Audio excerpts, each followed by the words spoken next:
Assalamualaikum warahmatullahi wabarakatuh. Perkenalkan, nama saya Budi Julian, mahasiswa Sistem Informasi Universitas Nasional. Kali ini saya akan menjawab pertanyaan ujian akhir semester mata kuliah Audit Sistem Informasi, dosen pengampu Novidian Natasha, Eskom MLC. Pada pertanyaan pertama, menanyakan tentang risiko yang terjadi pada perusahaan maupun organisasi.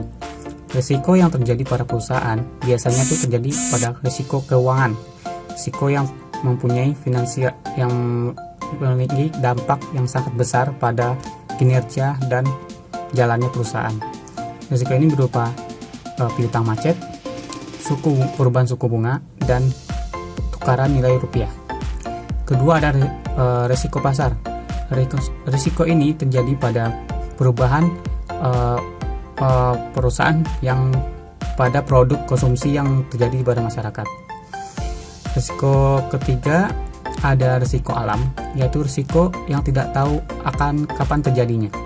Risiko ini sangat mempengaruhi besaran dari apa yang akan terjadi di perusahaan tersebut.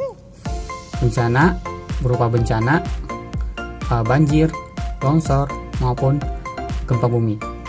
Yang selanjutnya risiko operasional, risiko yang terjadi dalam internal perusahaan tersebut, baik berupa perusahaan, baik pada sistem manajemennya maupun birokrasi yang terjadi di perusahaan akan mempengaruhi kemajuan dari perusahaan tersebut. Itu tergantung dari kebijakan yang telah ditetapkan di perusahaan tersebut.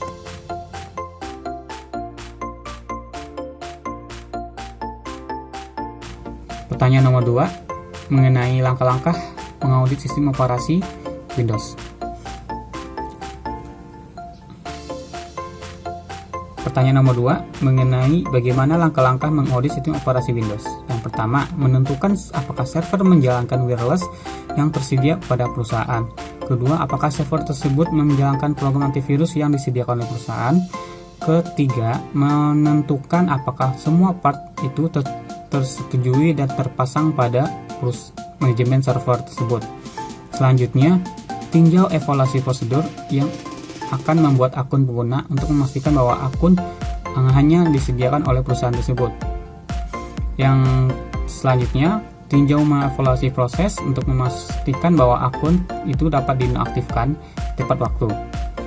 Dan memastikan semua pengguna dibuat pada tingkat domain dan otoritas dengan jelas. Untuk selanjutnya, meninjau keamanan kontrol dan kebutuhan akses jarak jauh, termasuk FTP-nya. Selanjutnya, memastikan evaluasi menggunakan saham pada host. Selanjutnya, memastikan server yang telah mengaudit yang diaktifkan sesuai dengan kebijakan perusahaan. Selanjutnya, jika mengaudit lingkungan yang lebih besar, maka kita harus mematuhi standar dan membangun sistem baru.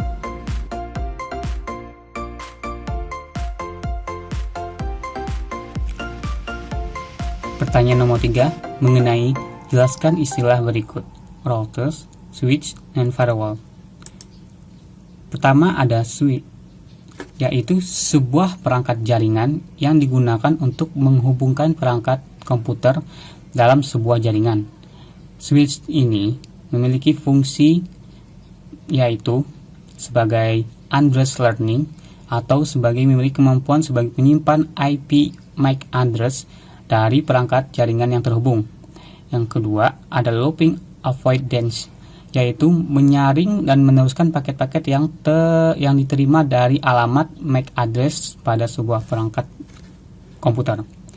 Yang selanjutnya ada routers, yaitu sebuah perangkat keras pada jaringan komputer yang berfungsi untuk menghubungkan jaringan, baik itu jaringan yang sama maupun jaringan yang berbeda di dalam satu sisi teknologi. Seperti itu. Fungsinya yaitu yang jelas pasti satu menghubungkan beberapa jaringan sehingga user dapat mengirim paket data ke jaringan satu ke jaringan yang lainnya. Kedua, mentransmisikan informasi atau data dari suatu jaringan ke jaringan lain melalui jembatan jaringan. Selanjutnya ada firewall. Yaitu pelindung sistem jaringan komputer pada perangkat lain yang berguna untuk melindungi ancaman-ancaman yang terjadi pada komputer. Fungsinya firewall ini adalah sebagai pengontrol, pengawas arus jaringan data, melindungi sekaligus mengawas arus paketan data yang mengalir pada suatu perangkat jaringan komputer. Kedua, sebagai pos keamanan jaringan. Jadi jaringan yang masuk pada perangkat akan melalui pos keamanan jaringan yang akan memeriksa dan menyaring jaringan tersebut. Selanjutnya dapat mencatat segala aktivitas pengguna komputer, baik itu aktivitas yang terjadi antara komputer satu dengan komputer yang lainnya.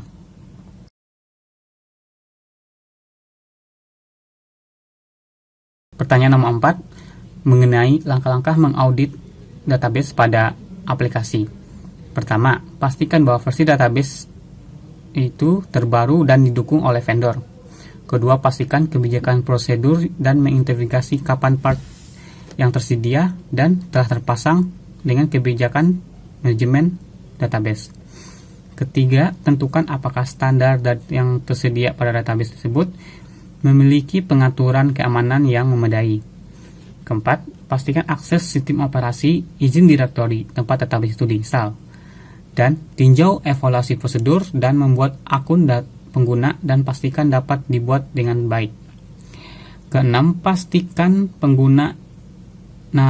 nama pengguna dan password secara default.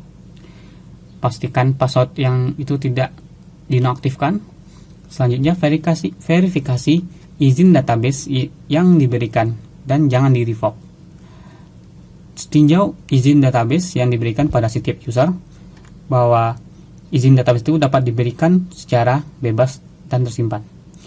Verifikasi bahwa enkripsi data itu dapat dilaksanakan, dan evaluasi bagaimana kapasitas yang dikelola oleh lingkungan database agar mendapat dukungan persyaratan bisnis yang terantisipasi.